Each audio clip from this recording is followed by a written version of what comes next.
ሰዎች ሲንቋችሁ ወይም መገፋት ሲደርስባችሁ ሙሉ በሙሉ የነሱ ጥፋት አይደለም፣ ይልቅ እናንተ የፈቀዳችሁላቸው ነው።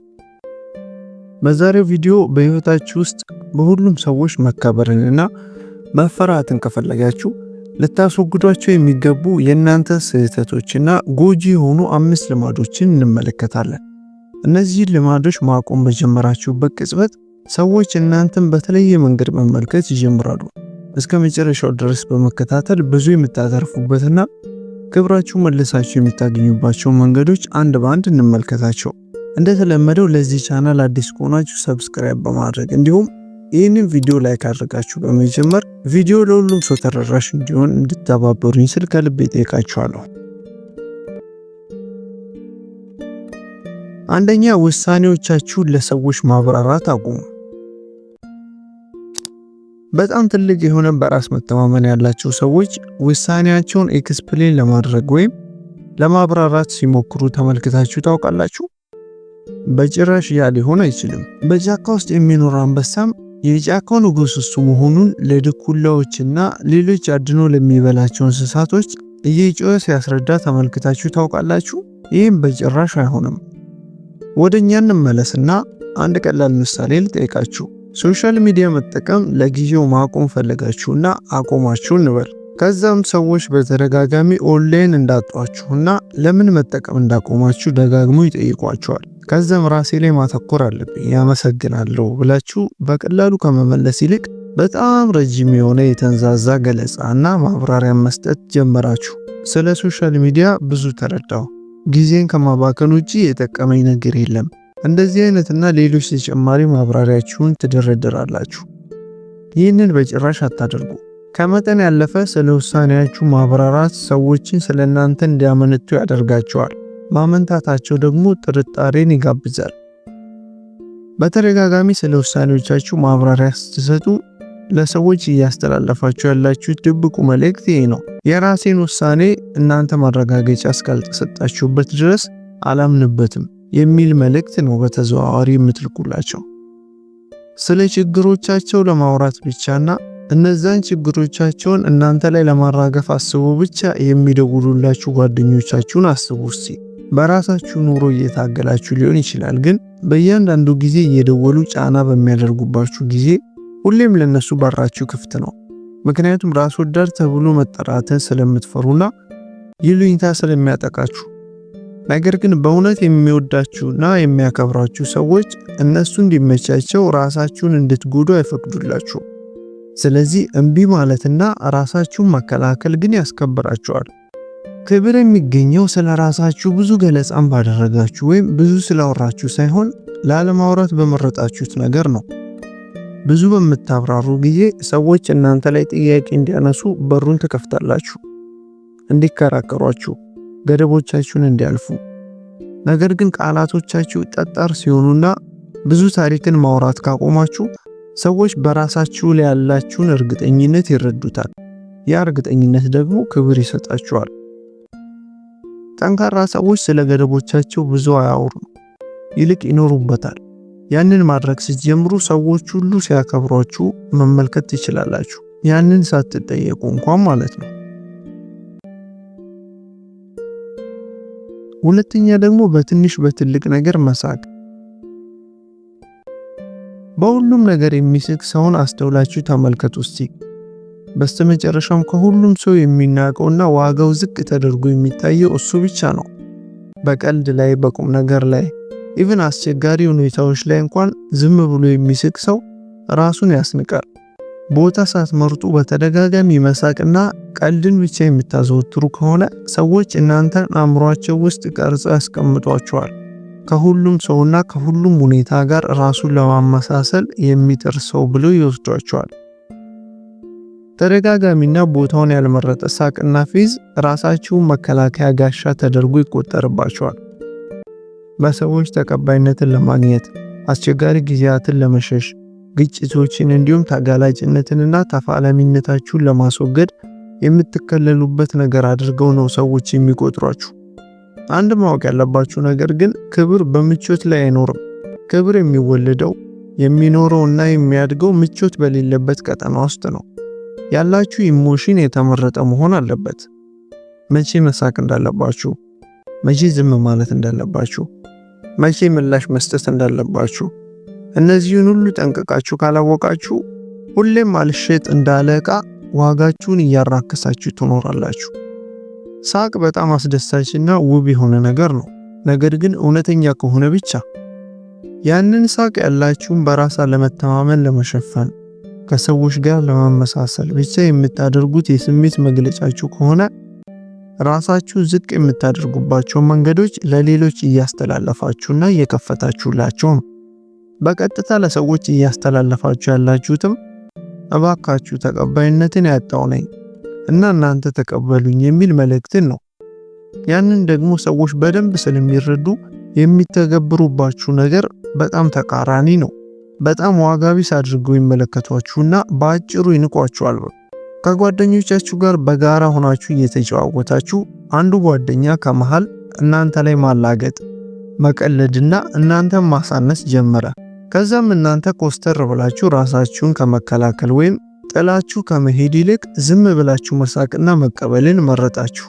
ይህ ታዲያ በዛ ሰው ተደጋግማችሁ እንድትረገጡና እንድትናቁ አይዞህ በርታ በትንቀኝም ጓደኛዬ ስለሆንክ ችግር የለውም የሚል መልእክትን ያስተላልፍላችኋል። ከዚህም በተጨማሪ ሌሎች ጓደኞቻችሁም ገደብ እንደሌላችሁና ማንም በላያችሁ ላይ ቢረማመድ ግድ እንደማይሰጣችሁ ስለሚረዱ በቀጣይ እናንተን ለመናቅ አጥራችሁን ይነቀንቃሉ። ጥሩ ጎረቤት እንዲኖራችሁ በመሃላችሁ ጥሩ ድንበር ይኖር ነውና ተረቱ። ጥሩ ጓደኛ እንዲኖራችሁ ገደብ ይኖራችሁ። ገደብን ደግሞ የሚያፈራርሰው ዋነኛ ክፉ ጸባይ የራሳችሁ ቅጥ ያጣ ሳቅና ቦታ የማይመርጠው ፌዛችሁ ነው። ስለዚህ ይህንን አስታውሱ። ሳቃችሁ ውብ ነገር ነው። ሌሎችም እንዲወዷችሁና እንዲሳቡባችሁ ያደርጋል። ነገር ግን እውነተኛና ቦታውን የጠበቀ ከሆነ ብቻ ነው። በቀላሉ ሳቆቻችሁን አሳልፋችሁ ለሰዎች መስጠታችሁ በገዛ እጃችሁ ርካሽ ያደርጋችኋል። እንዲፈትኗችሁ እንደ ሰነፍ ተማሪ ሁሌም እንድትወድቁና ሰዎች በላያችሁ ላይ ተረማምደው እንዲሄዱባችሁ የሚያደርግ ተግባር ነውና ለሳቃችሁ ቦታ ምረጡለት። ሶስተኛ ደግሞ የማይፈልጓችሁን ሰዎች መፈለግ ነው። የማይፈልጓችሁን ሰዎች እንደመፈለግ የሚያሳዝንና ክብርን የሚያሳጣ ምንም ነገር የለም። ነገ ይቀየሩና የኔ ዋጋ ሲገባቸው ዞር ብሎ ይመለከቱኛል ብላችሁ በማሰብ የማይፈልጓችሁን ሰዎች ማሳደድ የሚያደርስባችሁ ንቀት በጣም ይከፋ ነው የሚሆነው። ስልካችሁን ለማንሳት የማይፈልጉ የላካችሁላቸውን ሜሴጅ በጊዜ ለመመለስ ጊዜ የሚያጡ በችግሮቻቸው ጊዜ በሙሉ ከቀኛቸው ቆማችሁላቸው፣ ነገር ግን እናንተ ችግር ሲገጥማችሁ አድራሻቸውን የሚሰውሩባችሁ የማይፈልጓችሁ ሰዎች ናቸው። ማንም ቢዚ አይደለም። ሁሉም ነገር የቅድሚያ ጉዳይ ነው። እናንተን ከልቡ የሚፈልጋችሁ ሰው ተራራ ቢወጣ ባህር ቢሻገር ምንም ሳይመስለው በደስታ ያገኛችኋል። ችላ ያላችሁ ግን ግልጽ መልእክትን እያስተላለፈላችሁ ነው። ያንን ባለማስተዋል እነሱን በማሳደድ ከተጠመዳችሁ ታዲያ የራሳችሁ እንቅፋቶች እናንተው ራሳችሁ ናችሁ የምትሆኑት። ለሚመጣባችሁ ንቀት፣ ውርደትና መብጠልጠል ራሳችሁ ኃላፊነቱን ትወስዳላችሁ። የማይፈልጓችሁን ሰዎች ይበልጥ በፈለጋችሁ ቁጥር ለእናንተ ያላቸው ክብር ይበልጥ እየቀነሰ ይሄዳል። ከዚህ ጀርባ ያለውን ሳይኮሎጂካል ምክንያት እንመልከት። ለዚህም ትልቁ ምክንያት ሰዎች ይበልጥ ዋጋ የሚሰጡትና የሚያከብሩት በቀላሉ ማግኘት የማይችሉትንና በቀላሉ ሊቆጣጠሩት የማይችሉትን ነገር ስለሆነ ነው። ነገር ግን የገፏችሁን ሰዎች ተንበርክካችሁ እየተከተላችሁ መለመን የትም ብትሄዱ ተቀባይነትን የማታገኙ ሰዎች የማይፈልጓችሁ የተናቃችሁ ሰዎች መሆናችሁንም ጭምር ነው ለነዛ ሰዎች የምታሳዩአቸው። ሰዎች በምን አይነት መልኩ እናንተን መያዝ እንዳለባቸው መጽሐፍ አንብበው ወይም ፊልም ተከታትለው አይደለም የሚማሩት። ይልቅ ራሳችሁ እናንተ ናችሁ የምታስተምሯቸው። ለእናንተ ሽርፍራፊ ቦታን የማይሰጧችሁ ሰዎች፣ ብትወድቁ እንኳን ዞሮ የማይመለከቷችሁ ሰዎችና እየወደዳችኋቸው ምንም ፍላጎት የሌላቸውን ሰዎች አንድ ደማቅ መልእክትን ታስተላልፉላችኋላችሁ። እሱም ሁሉንም ነገር እቀበላለሁ፣ ስለዚህ እባክህን ጥለኸኝ አትሂድ የሚል መልእክትን። ያም ክብራችሁን እስከ ወዲያኛው ይገድልባቸዋል። ነገ የኔን ዋጋ ሲያውቁ ዘንበል ይሉልኛል። ነገ የኔን ትክክለኛ ታማኝነት፣ ቅንነት፣ ደግነት እንዲሁም አፍቃሪነት ሲረዱ ይመለሳሉ። ልባቸውን ይሰጡኛል ብላችሁ እነሱን በማሳደድ አሁንም ትለፋላችሁ። ነገር ግን ያንን በጭራሽ አያደርጉትም። ምክንያቱም ያንን እንዳያደርጉት ራሳችሁ እያስተማራችኋቸው ስለሆነ እንዲሁም እየተከተላችኋቸው ስለሆነ ለምን ይመጣሉ? ስለዚህ ትክክለኛ ክብርን ከፈለጋችሁ የማይፈልጋችሁን ሰዎች መፈለግ አቁሙ። ትክክለኛ ሪሌሽንሺፕ ወይም የልብ ጓደኝነትም ቢሆን 50-50 ነው። አንዳንዴ ትሰጣላችሁ፣ አንዳንዴ ትቀበላላችሁ። በአብዛኛው ነገር ላይ እኩል ተሳትፎን ታደርጋላችሁ። ከዛ ውጪ እናንተ የነሱ አሳዳጊ ወላጅ አባት አይደላችሁ። ያንን ህግ ከጣሱ ሰላም ተመኘታችሁላቸው፣ በመረጡት መንገድ እንዲሄዱ ፍቀዱላቸው። የጋራ ተሳትፎ፣ እኩል ትብብር፣ እኩል ፍቅርና ሰላም ይገባኛል ስትሉ ነው የእናንተ ክብር ቦታውን የሚያገኝላችሁ። የማይፈልጓችሁን ሰዎች የያዘው መኪና እንዲሄድ ስትፈቅዱ ከልባቸው የሚወዷችሁና የሚፈልጓችሁ ሰዎች ጋር የሚያደርሰው መኪና በራሱ ጊዜ ይመጣላችኋል። ፍቅርን በማሳደድ ክብርን አታመጡም። ያንን ክብር ከሚያራክሰው ሰው መራቅ ስትጀምሩ ነው ክብራችሁን የምታገኙት። አራተኛ ደግሞ ቃላችሁን ማፍረስ ወይም ፕሮሚስ ያደረጋችሁትን ነገር መስበር ነው። አብዛኛው ሰው ቃሉን የሚያፈርሰውና የገባውን ፕሮሚስ መጠበቅ የሚያቅተው በጣም መጥፎ ሰው ስለሆነ አይደለም፣ ይልቅ ሰነፍ ስለሆነና ደካማ ሰው ስለሆነ ነው። ይሄ ባህሪ ታዲያ እስከ ወዲያኛው እንድትናቁ ያደርጋችኋል።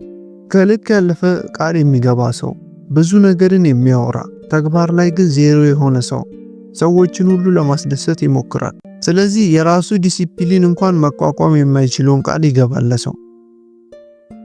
የሆነ ስራን እሰራለሁ እያላችሁ ሳሰሩ ስትቀሩ ሰዎች እናንተን ማመን ያቆማሉ።